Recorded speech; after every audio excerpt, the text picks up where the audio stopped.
What made you believe in love at first sight? It was the last train, and I just wanted to go home. I sat down in an open seat, earbuds in, jacket pulled tight. A moment later, someone sat beside me, a girl around my age, hair messy from the wind, holding a half-spilled cup of tea like it was the only thing keeping her awake. We didn't speak.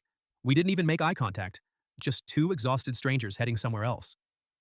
A few minutes in, the train rocked a little and her head drifted onto my shoulder. I froze. I didn't know whether to move or pretend I didn't notice.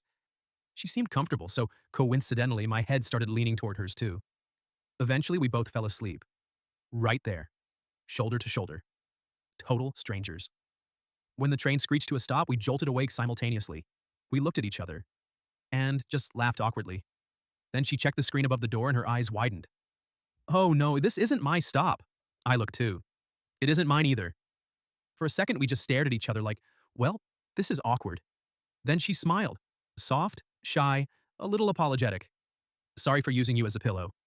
I said, it's okay, we were both comfortable. She laughed again, this time brighter, awake now.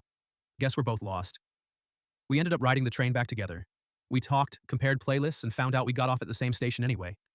When the train finally reached our stop, she stood up and hesitated.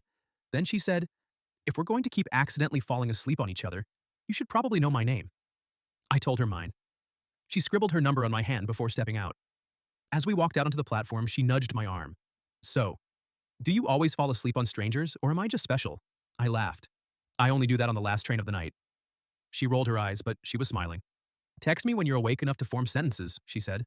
And I did. After a week of late-night chats and shared music links, we made plans for our first date tomorrow. It's the last train of the night that brought us together, but I'm hoping tomorrow is the beginning of something way more special.